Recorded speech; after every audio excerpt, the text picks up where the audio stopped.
Let's talk about something we all do but maybe don't think about too much: holding cash. Why do you keep money in your wallet or in a checking account when it's just sitting there, not earning you anything?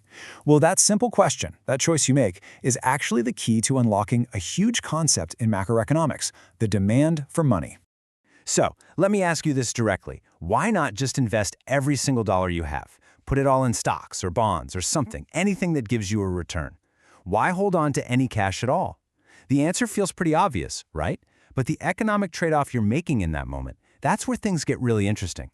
And it all comes down to this basic trade-off. When you hold money, its superpower is liquidity. You can spend it right here, right now, no questions asked. But the drawback? It's not growing. On the flip side, other assets like bonds can offer you a nice return, but they're illiquid. You can't exactly buy your morning coffee with a government bond. You'd have to sell it first. And that interest rate, well, that's basically the price you pay for the convenience of cash. Economists have a great term for this: opportunity cost. The higher the interest rate, the more potential return you're giving up by holding on to cash. So the cost of holding money gets more expensive.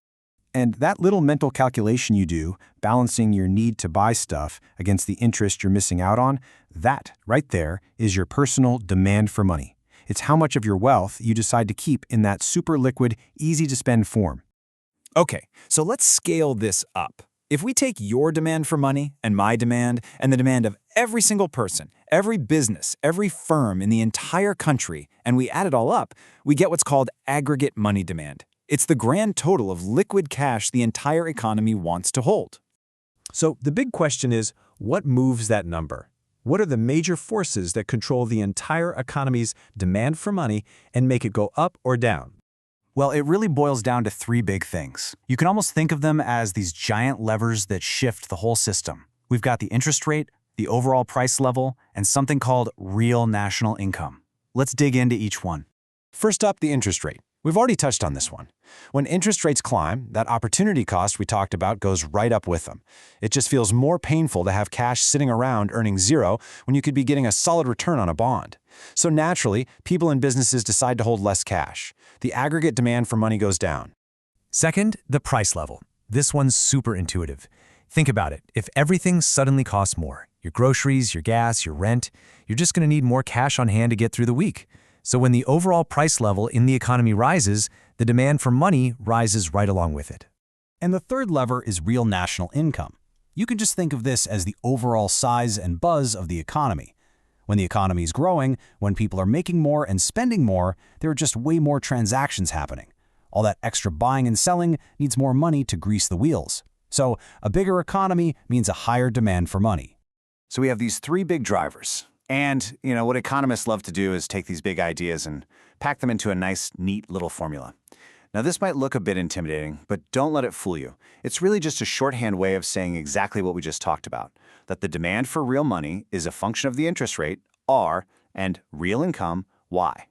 Let's zero in on that M.over.P part on the left. This is so important. It's called aggregate real money demand. We're not just talking about a certain number of dollars here. We're talking about the demand for a certain amount of actual purchasing power, what that money can really buy you.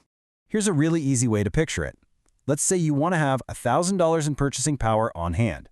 If a basket of stuff you normally buy costs $100, then your real demand is for 10 baskets. But what if inflation kicks in and that same basket now costs $200? Well, your $1,000 only buys you 5 baskets. To get the same 10 baskets of purchasing power, you'd now need $2,000. See the difference? So let's put this on a graph.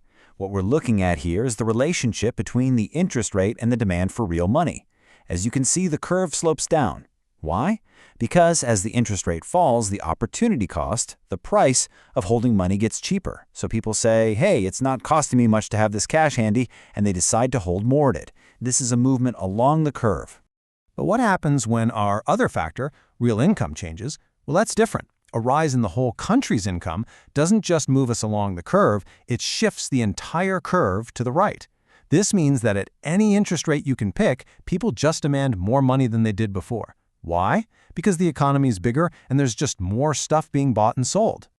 Okay, so you might be thinking, all right, I get the theory, but is this just some academic exercise? Why does any of this really matter in the real world? Well, let me tell you, this is far from just a concept in a textbook. It has massive, real-world consequences. Here's the bottom line. You absolutely have to understand money demand if you want to understand how our economy actually works. It's step one for figuring out how interest rates get set. It's also crucial for understanding how central banks, like the Fed, do their job.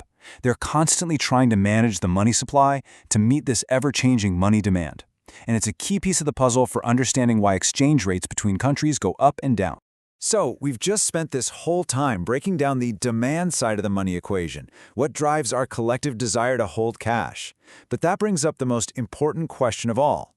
What happens when this demand slams into the money's supply, which is controlled by the central bank?